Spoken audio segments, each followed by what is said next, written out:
Vamos a seguir avanzando en lo que son la adhesión a los tejidos tendinales.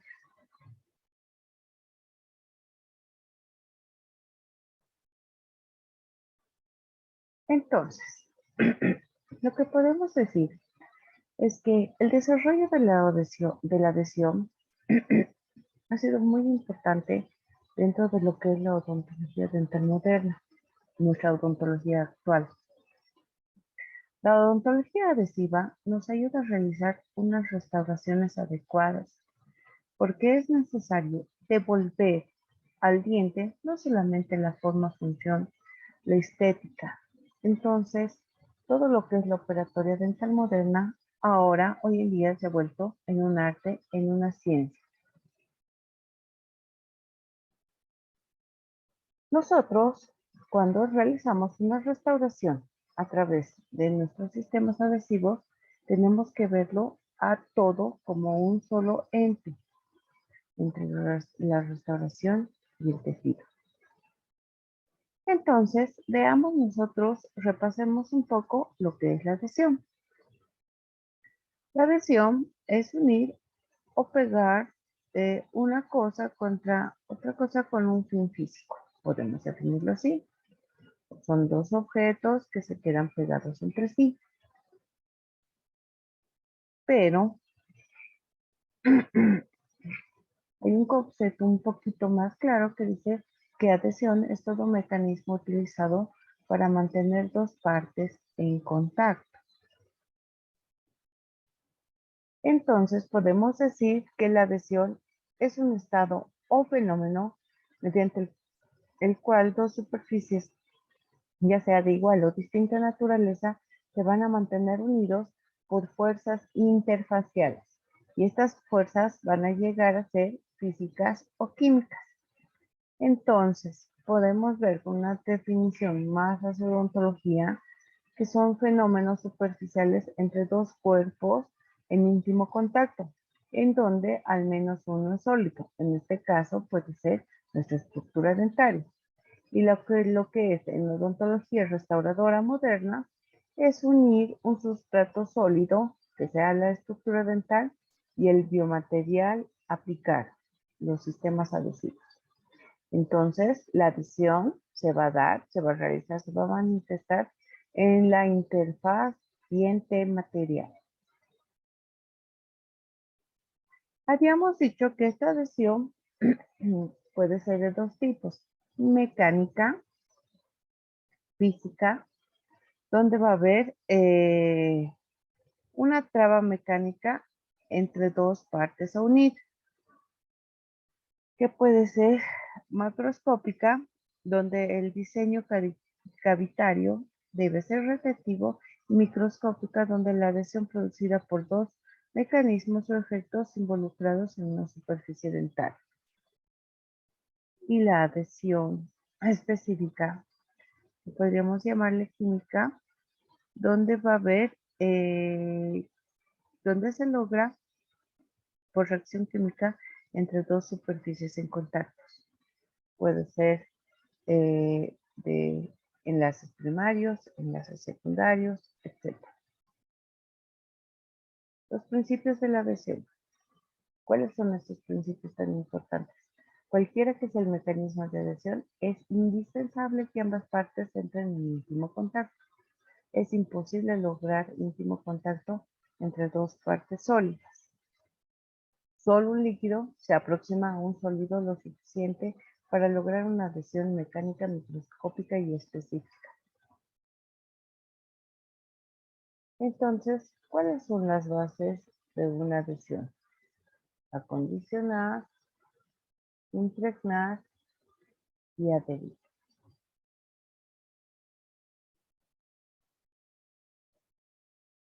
Para ello tenemos líquidos y sólidos. Los líquidos, en este caso nos va a dar el sistema adhesivo, y los sólidos van a ser las estructuras dentarias remanentes.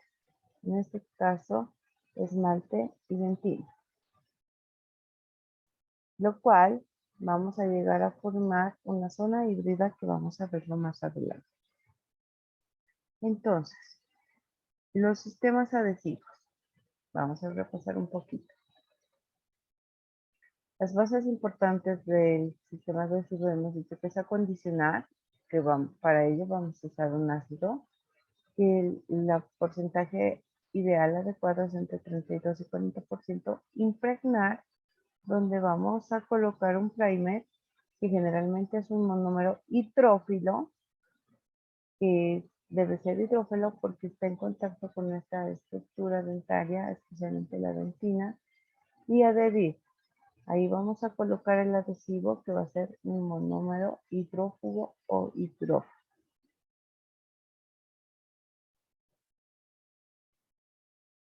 También podemos ver que su presentación de los adhesivos vienen monoenvase, dos envases, tres envases, que cada uno está por separado el ácido, el primer y el adhesivo.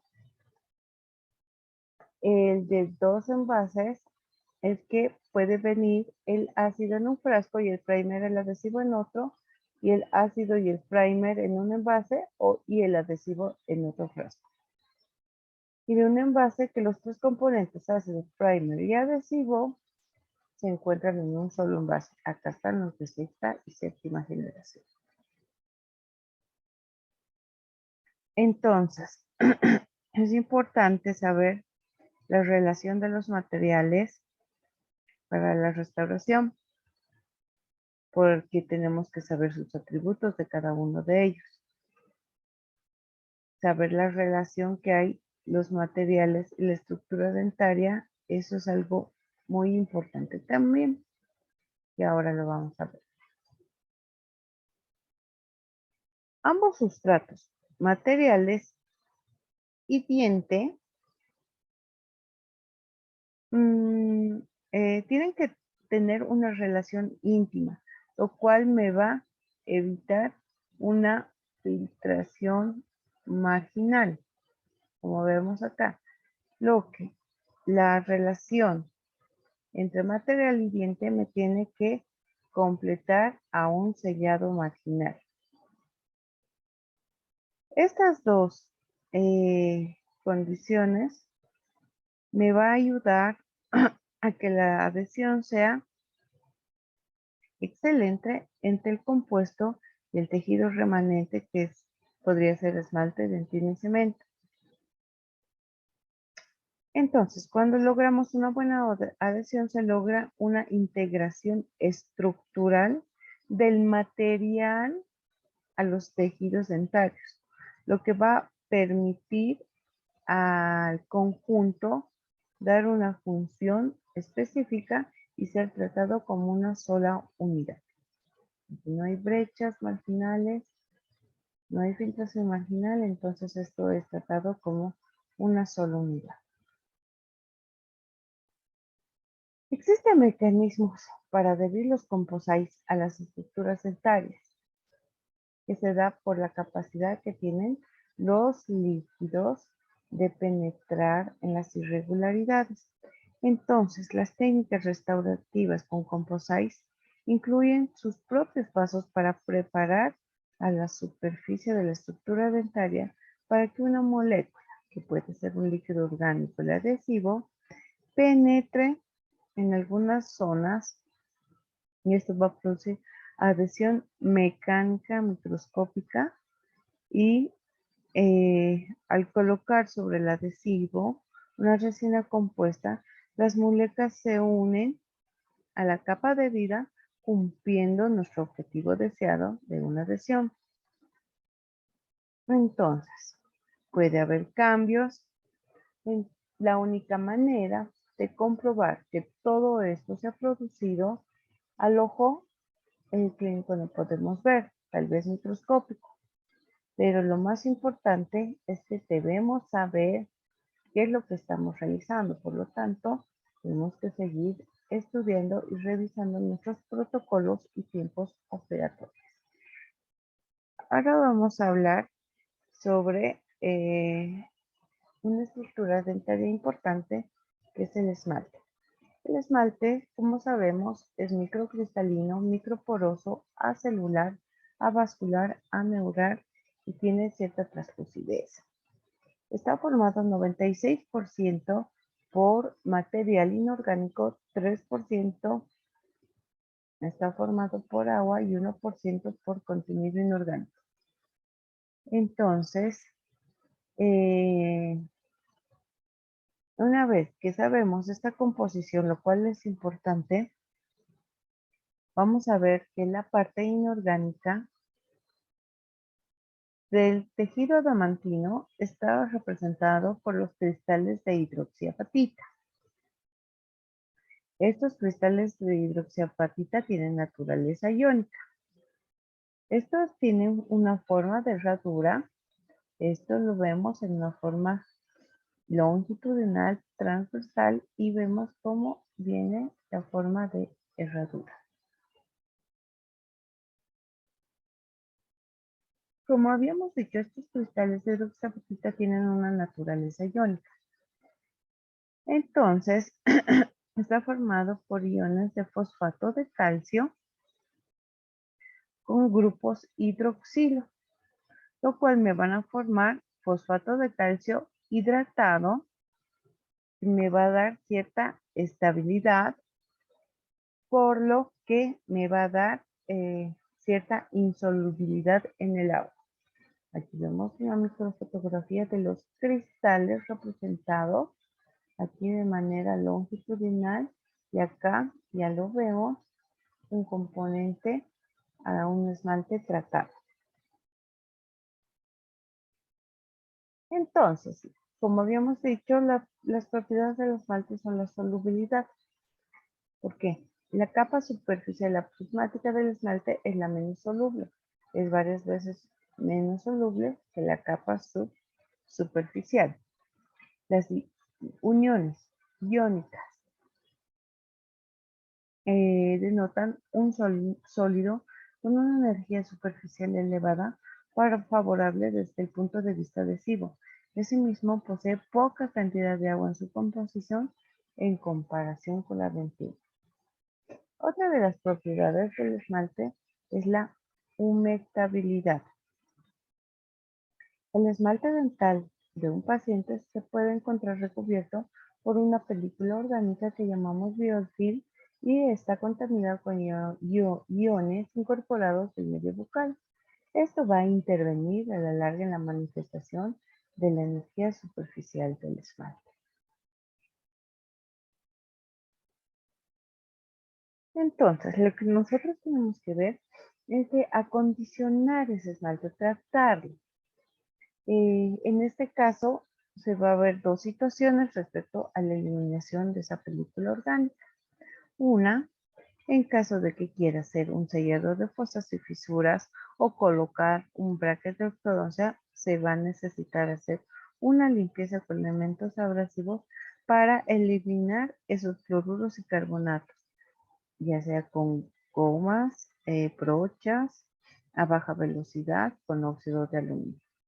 Y en caso de que sea necesario utilizar instrumentos cortantes para realizar una restauración plástica, me va a quedar el Smith Layer adamantino o barro dentinario, que es el biofilm con restos orgánicos de cristales de hidroxiapatita.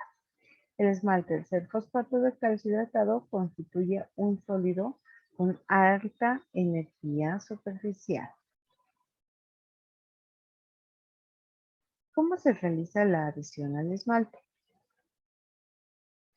El primer paso para acondicionar el esmalte es la eliminación del biofilm, como habíamos visto, porque pueden quedar esos carbonatos y cloruro. Entonces yo voy a utilizar un cepillo o goma con pastas abrasivas, chorro de bicarbonato de sodio podría ser o chorro de hidróxido de aluminio.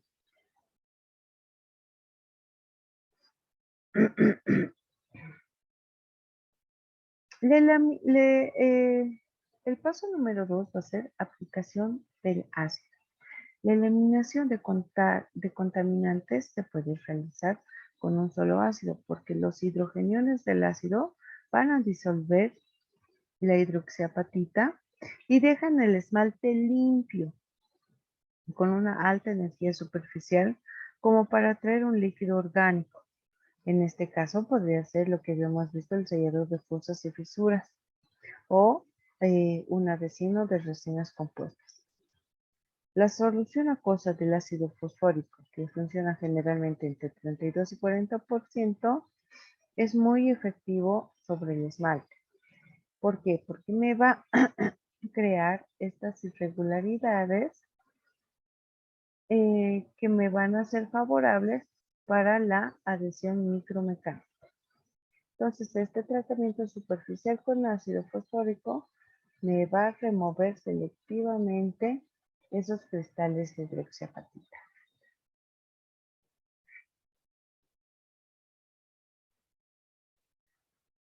Cuando nosotros realizamos la aplicación del ácido, vamos a ver que va a haber una reacción ácido-base, lo cual me va a formar una sal, ¿no es cierto? Y el ácido fosfórico, que estoy aplicando más el calcio, que se extrae de los cristales de hidroxiapatita, me va a dar fosfato de calcio. Hemos dicho que este ácido para la remoción de ese biofilm va entre óptima va entre 32 y 40%. Estas soluciones ácidas pueden ser gel o jaleas. Estas últimas tienen que ser un poco más viscosas porque puedo controlar el sitio donde voy a colocar sin involucrar zonas que no quiero atacar con el ácido. Es importante que sea en gel, que tenga mayor viscosidad, especialmente en el momento de hacer un grabado selectivo. Entonces, ¿qué es lo que nos resulta de, de la aplicación del ácido? La superficie así obtenida nos va a dar una superficie muy limpia y nos va a crear nuestras irregularidades, dentro de las cuales se va a poder adherir las micromoléculas de una resina restauradora, ¿no es cierto? Entonces, es importante saber el tiempo de acción que voy a utilizar para poder acondicionar mi tejido adamantino. Sabemos que el tiempo dientes, en dientes permanentes puede ser 15 segundos, que es el óptimo. En dientes deciduos 30 segundos porque la ausencia de cristales de hidroxiapatita en la capa superficial. ¿Ya?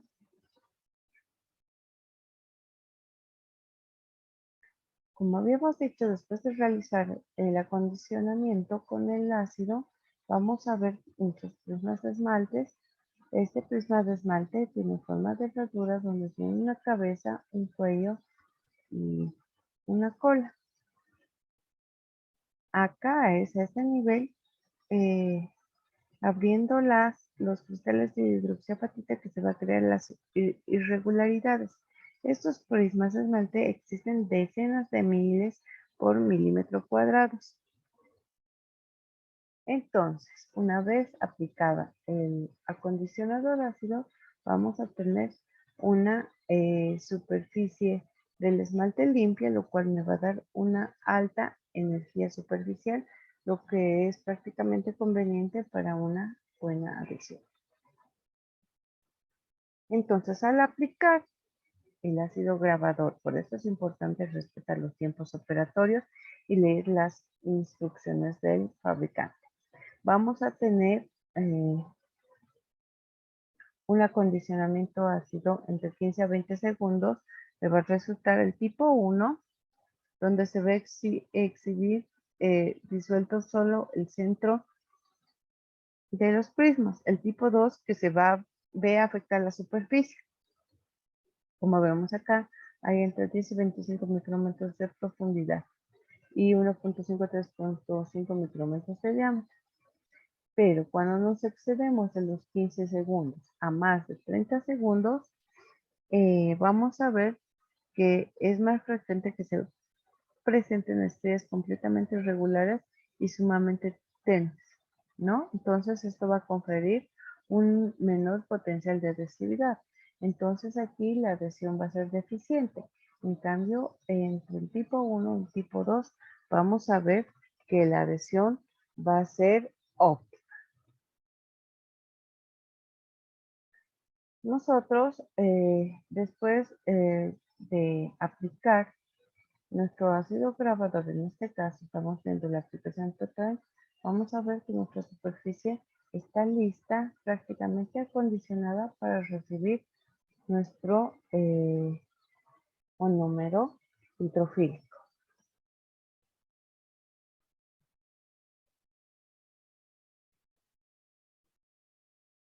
Entonces, en todo lo que podemos hacer nuestro tratamiento, preparación de cavidad, entonces puede salir una duda: ¿reacondicionar? Mm, Durante la técnica de restauración con sistema adhesivo, se indica recondicionar con ácido las superficies contaminadas con sangre o saliva. Puede que haya fluctuación de sangre o saliva, que se haya roto la goma o porque la encía está muy sensible, una gingivitis. Entonces, cuando hay sangre, sabemos que hay presencia de glóbulos, proteínas y glucosa. Cuando hay saliva, hay carbonatos, fosfatos y proteínas, los cuales no son favorables para mi adhesión. Entonces, ¿será necesario recondicionar con grabado ácido?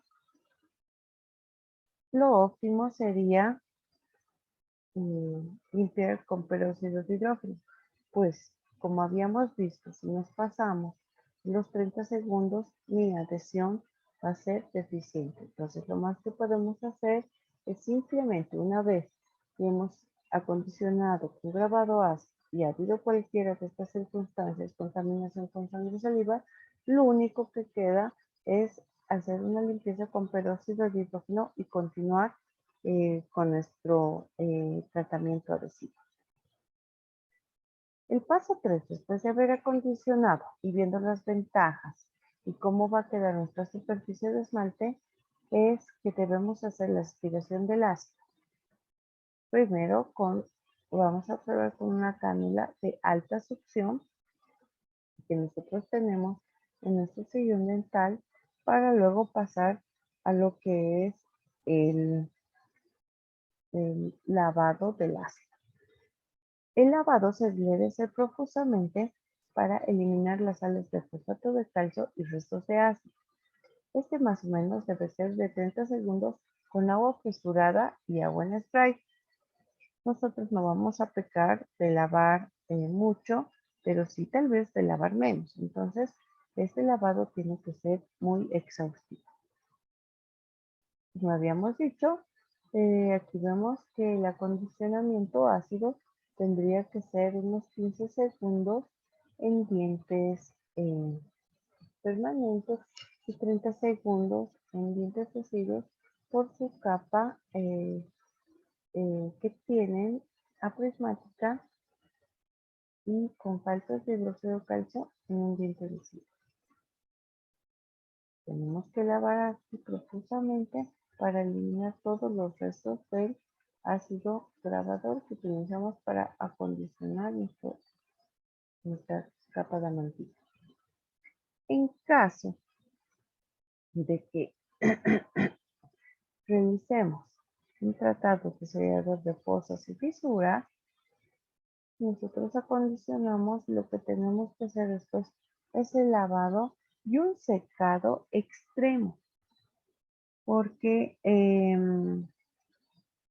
puede haber el caso en que nosotros hagamos el sellador de fosas y fisuras de manera convencional, donde no necesita un adhesivo. Entonces, para que funcione mi sellador de fosas y fisuras, que es un adhesivo hidrófobo, necesito que esté súper seco. En ese caso, tengo que secar al extremo. Es por ello que vemos en el paso 5 que es secado, necesitamos que nuestro secado sea un aire presurizado, deshumidificado, frío, filtrado, sin ningún exceso de aceite ni ningún contaminante. Porque si nosotros dejamos restos moleculares de agua, también lo que nos va a provocar va a ser una falla adhesiva.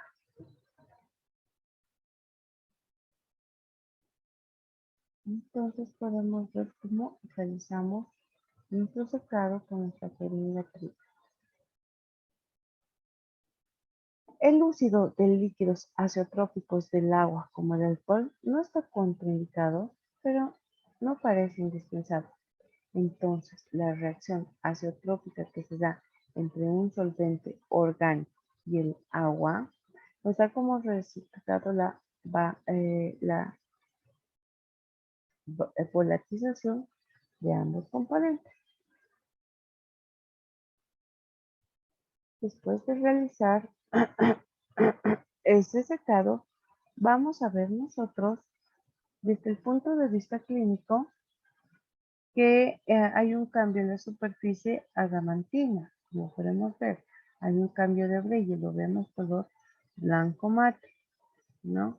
Entonces esto ya nos está indicando que la preparación con el acondicionador ha sido realizado de una manera óptima.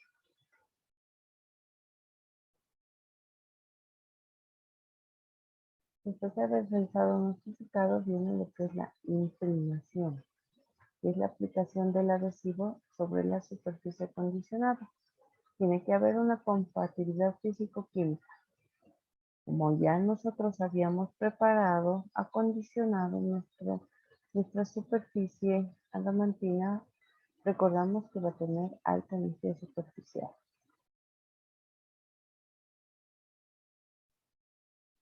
La imprimación que nos va a producir presencia de microtags, una adhesión micromecánica y una capa híbrida adamantina.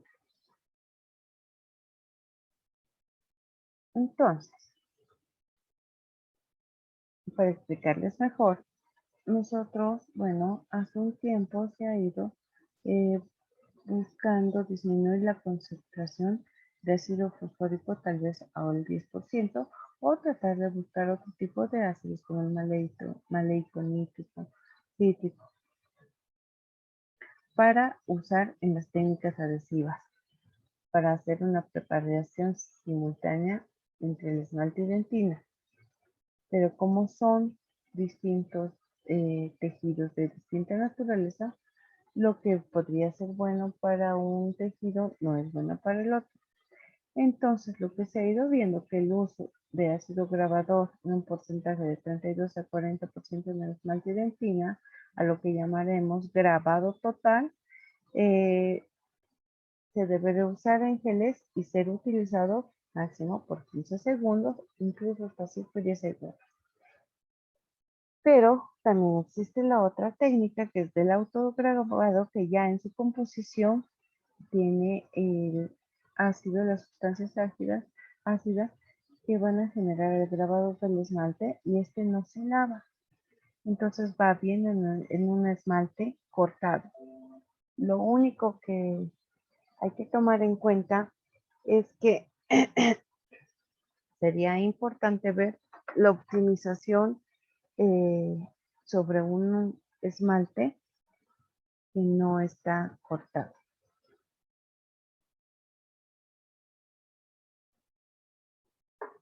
La dentina es un tejido muy complejo, más complejo que el esmalte. Por eso, como se trata, tenemos que tomar en cuenta y estudiar un poco mejor. Sabemos que su composición de la dentina está formado 70% por composición inorgánica, 10% por agua y 20% de sustancia orgánica. La estructura del esmalte, como vemos acá, el contenido inorgánico está formado por cristales de hidroxiapatita, aunque acá los cristales son más pequeños que el esmalte y tienen distinta distribución. Vamos a ver una red colágena, una trama orgánica representada por fibras colágenas. Esto sí le va a distinguir del esmalte. Los conductos dentinarios que alojan las prolongaciones odontoblásticas que conecta la dentina con la pulpa, con todas las consideraciones biológicas. Y nosotros sabemos que la pulpa dental va a ir produciendo tejido dentario en forma permanente. La dentina, por tanto, va a llegar a ser un tejido dinámico que va a sufrir cambios constantes de acuerdo al tiempo transcurrido y a los distintos estímulos. Entonces, si la dentina me va a ir creando, la pulpa me va a ir creando dentina a lo largo de toda la vida, eso va a ser de manera fisiológica, pero también va a formar dentina de reparación en caso de que tengamos un injuria. La dentina de mayor calcificación es la dentina peritubular y la que está menos mineralizada es la dentina intertubular, la cual está formada con muchas fibras colágenas. Aquí podemos ver que esta es la dentina intratubular, esta es la peritubular y esta es la intertubular, donde se encuentra una gran malla de fibras colágenas.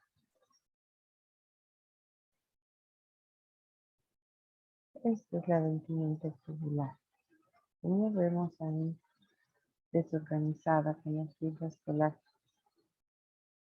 Una de las propiedades de la dentina es la permeabilidad. La cantidad y el diámetro de los conductos dentinarios varían de acuerdo a si están más hacia el amelodentinario o más hacia la pulpa. Entonces nosotros sabemos que en una dentina superficial los conductos dentinarios son más estrechos que a nivel de una dentina profunda donde los conductos son mucho más grandes, existen en mayor cantidad, por lo tanto existe a nivel de dentina profunda mayor permeabilidad.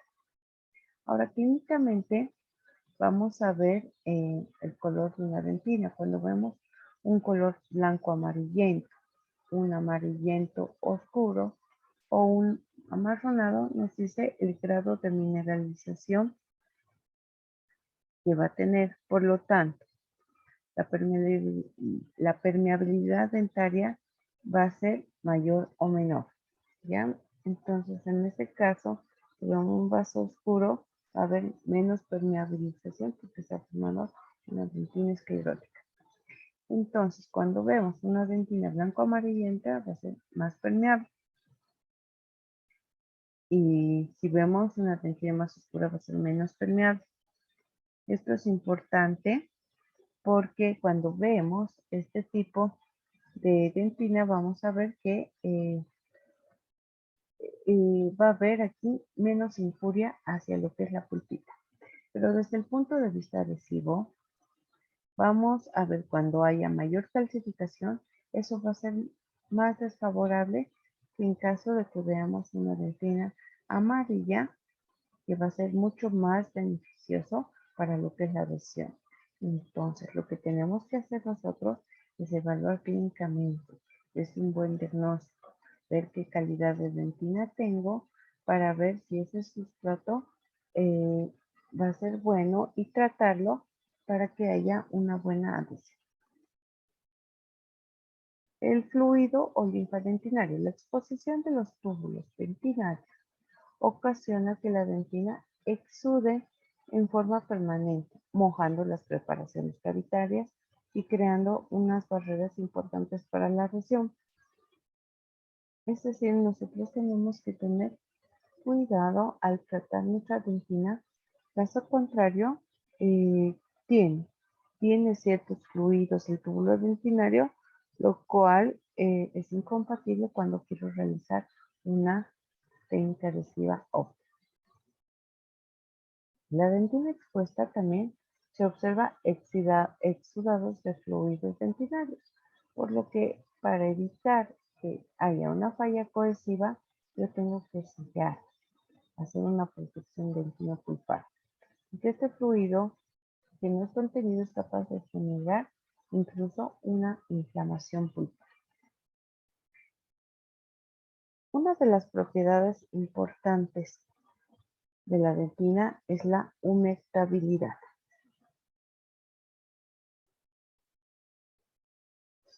¿Por qué?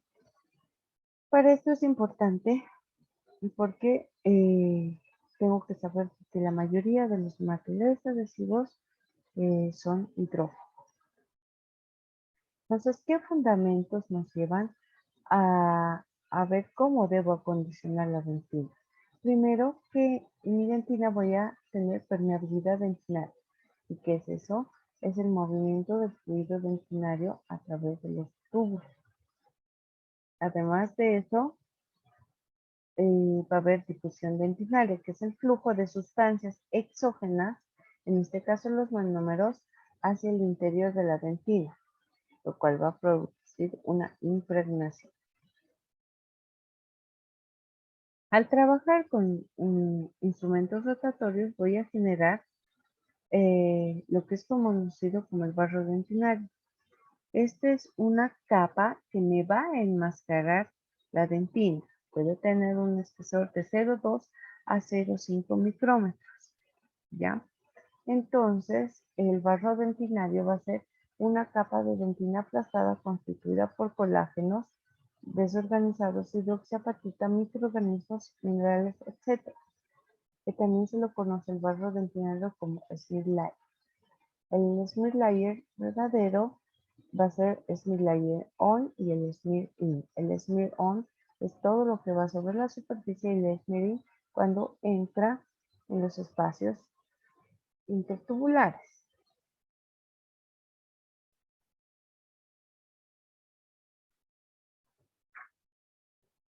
Este es el barro dentinario, producto dinitropresado en una lesión cariosa donde también existe microorganismos y contaminantes de la cavidad bucal.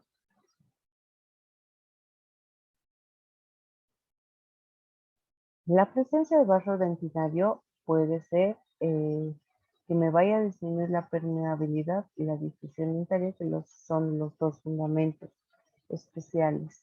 Entonces, ¿qué tengo que hacer con este barro dentinario?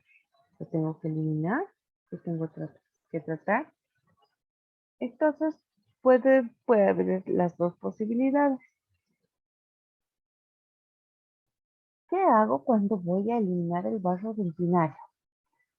Para esto es importante acondicionar mi tejido.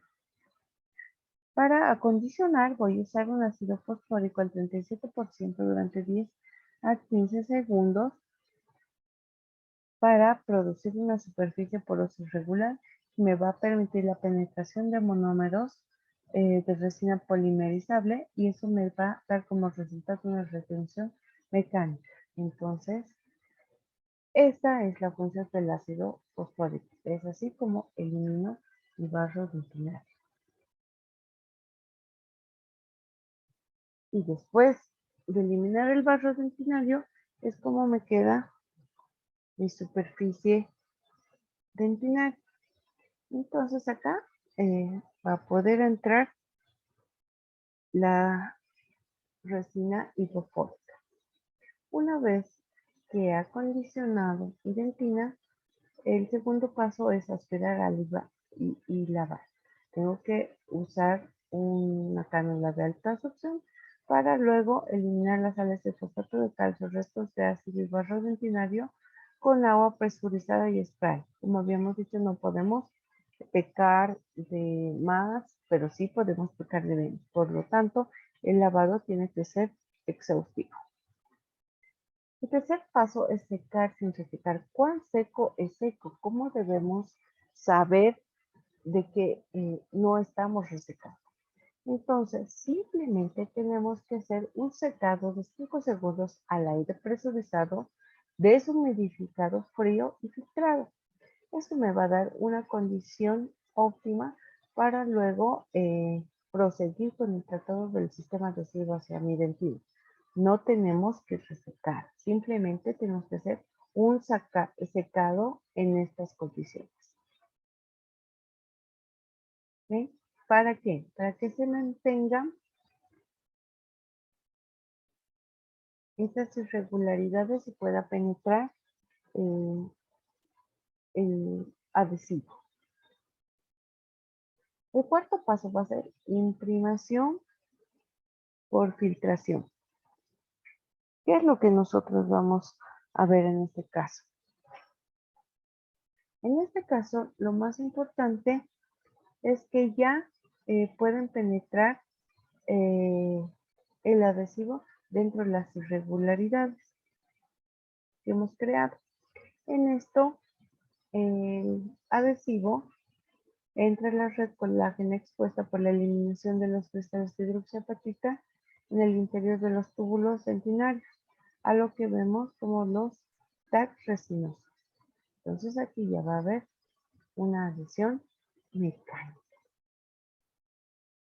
Pero a la vez hay o podría haber unas complicaciones en lo que es tratar de eliminar el barrio dentinario, citotoxicidad, daño pulpar por un exceso de acondicionamiento ácido.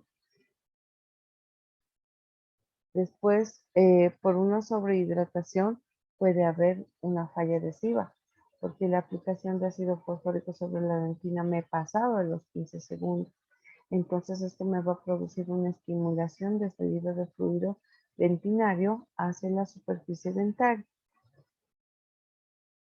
Luego, puede haber nanofiltración que se produce dentro de la capa híbrida, porque puede darse en restauraciones selladas correctamente en sus márgenes, donde el agente adhesivo ha fallado en el intento de poder infiltrar completamente la red colágena y la dentina parcialmente desmineralizada. Entonces puede deducirse que mientras más espesor posea la red de fibras colágenas expuestas, mayor será la dificultad para el sistema adhesivo de poder infiltrar totalmente hasta límites cercanos a la dentina intertubular que no ha sido atacada por el ácido. Entonces, esta degradación del colágeno no impregnado por acción hidrolítica del fluido dentario nos va a dar una falla adhesiva. Nuestra prueba de tracción puede haber en ella una falla adhesiva o una falla cohesiva donde se va a ver las fibras. Ya sabemos que el ácido fosfórico va a penetrar 25 micrómetros y el adhesivo solo es capaz de imprimir 3.9 a 4.5 micrómetros, lo que generaría una zona sensible no impregnada por el adhesivo de 20.5 micrómetros a 21.1 micrómetros, susceptible a fallas adhesivas por contracción de polimerización con alto riesgo de alteración pulpar. Entonces aquí vemos que cuando acondicionamos nuestra dentina con ácido fosfórico, vamos a llegar hasta 25 micrómetros, lo cual tenemos que tratar de proteger con el uso de adhesivo. Aquí vemos mejor cómo se produce una nanofiltración cuando aplicamos el ácido fosfórico sobre la dentina más de 15 segundos. Esto nos va a dar una falla adhesiva. Y aquí vemos la degradación del colágeno no impregnado por acción hidrolítica del fluido dentinario. Entonces, la nanofiltración no compromete necesariamente. En el corto plazo, la resistencia adhesiva y es una filtración demasiado pequeña para promover la invasión microbiana. Sin embargo, podría representar un problema en el largo plazo desde el momento en que parte de las fibras colágenas que no fueron incluidas en resina están expuestas a un ligero proceso de degradación hidrolítica. Los factores preponderantes en una situación clínica desfavorable serían contaminación bacteriana, importante, disposición de carbohidratos degradables, la profundidad cavitaria, el incremento de la permeabilidad, la presencia de humedad, fluidos y la activación de enzimas de la matriz dentinaria. Las variaciones de pH del sistema adhesivo, los componentes citotóxicos incitantes de una respuesta inflamatoria importante, la ausencia de proteínas estimulantes de homeostasis y de inhibidores de las metaloproteinasas. Ahora vamos a ver el resumen de un protocolo para usar adhesivos convencionales usando clorexidina. Primero, acondicionar la dentina con ácido fosfórico, lavado con agua y spray. Retirar el exceso de humedad con papel absorbente o una bolita de algodón estéril. Aplicar la solución de bigluconato de clorexidina al 2% por 30 segundos a 60 segundos. Retirar el exceso de humedad con papel absorbente o bolita de algodón estéril. Aplicar el adhesivo convencional como indica el fabricante y fotoactivar. Y luego ahí ya podemos continuar con la restauración con resina compuesta. Ahora vamos a ver qué pasa si lo que yo quiero es tratar el barro dentinario. Sabemos que hay tres conceptos importantes para este proceso: el acondicionar, el impregnar y el adherir. Son los fundamentos del acondicionamiento. Y también vamos a ver que hay los adhesivos autogravantes o self-etch, que en un solo frasco se encuentran un ácido débil, un monómero y un solvente. Estos son los adhesivos de sexta y séptima generación. ¿Qué tenemos que hacer? Simplemente vamos a aplicar el adhesivo, frotar por 20 segundos, volatilizar el solvente y polimerizar. Porque como habíamos visto, en un solo frasco está mi ácido, mi monómero y mi adhesivo.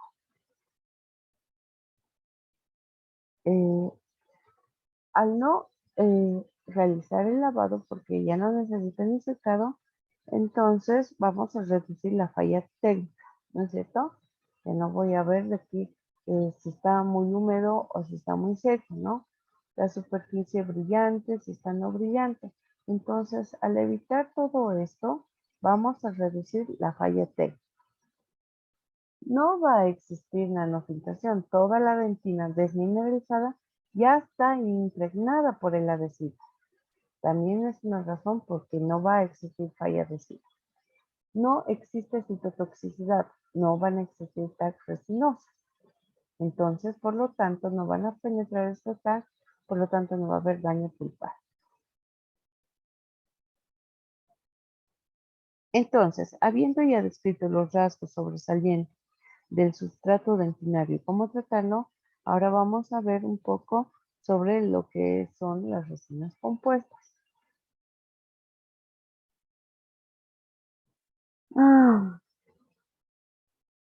Los composites, además de ser hidrofóbicos, generan una reducción de su volumen al polimerizar, es decir, se contraen volumétricamente.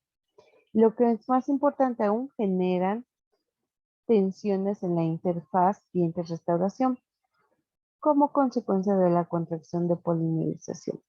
Entonces, eso va a competir con lo que deseamos, con esa adhesión anhelada. ¿Ya?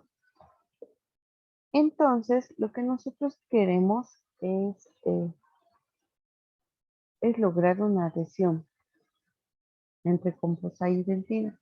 Entonces, tenemos que generar las condiciones. Es por eso que vamos a hablar un poco de lo que es la capa híbrida.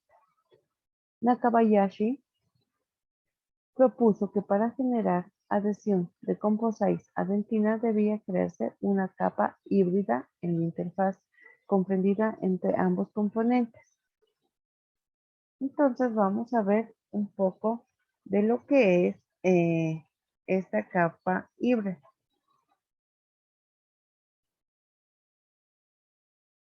Vamos a ver cómo se genera la capa híbrida.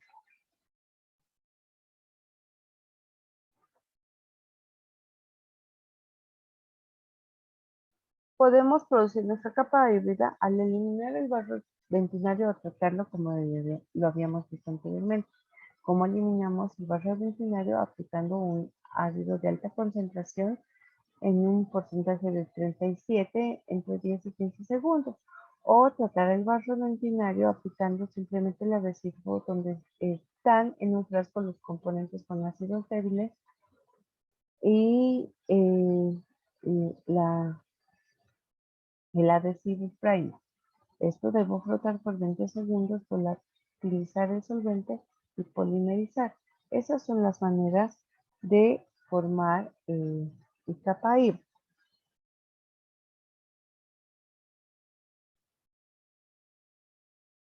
Una vez que he acondicionado mi superficie dentaria, o sea, el sustrato, se va a poder impregnar con un monómero orgánico hidrofílico, que es capaz de polimerizar en un sustrato húmedo como la dentina, y luego voy a poder adherir un composite hidrófobo que copolimeriza con los adhesivos hidrofílicos y a la vez con los hidrófobos. Entonces, no, yo tengo mi superficie dentaria que la he acondicionado. La he acondicionado con ácido grabador. Entonces me va a dar la capa híbrida. Esta va a ser mi capa híbrida. Ya está acondicionada mi superficie. Una vez que ya tengo mi superficie, entonces voy a adherir lo que es la resina adhesiva, que es hidrofílica. Es excelente para mi tejido dentario que tiene un poco de agua.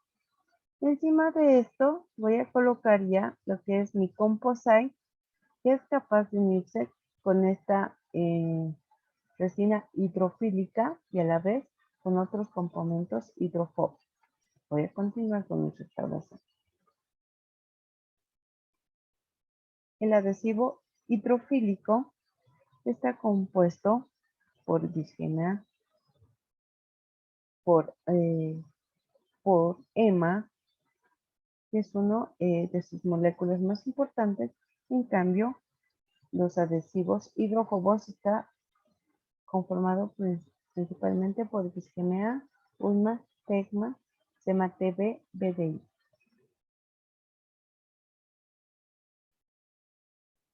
Esas composiciones moleculares, en el caso de los adhesivos hidrofílicos con el EMA o penta, me van a dar un adhesivo más fluido. En cambio, los adhesivos formados por moléculas de bisgema ULMA, pues van a ser más viscosos por su mayor peso molecular. Estos generalmente no forman parte de nuestra capa híbrida. Entonces, cuando hay una interfaz del adhesivo y composite, ¿qué es lo que voy a tener? Aquí tengo mi barro dentinario que va a ser, esta es mi superficie dental. Este barro dentinario, para tener una óptima adhesión, puedo tratarlo o eliminarlo. Una vez que he tratado o eliminado mi tejido dentaria, se va a formar la capa híbrida. En este caso vemos que esta es mi capa híbrida. Luego, donde voy a poder adherir mi resina adhesiva, que es un adhesivo hidrofílico, que va a penetrar en los túbulos dentinarios y va a formar los tags, comprometiendo aquí una adhesión micromecánica. Encima de mi adhesivo ya voy a poder colocar mi resina compuesta. Entonces, tejido dentario, capa híbrida, adhesivo, penetración de los tags y resina compuesta. Es así que la capa híbrida me ayuda a tener una mejor adhesión en lo que es el tejido de dentina. Entonces ya sabemos que los puntos importantes que tengo para realizar una buena adhesión son acondicionar, impregnar y adherir. Eso sería todo a lo que es la adhesión aislante.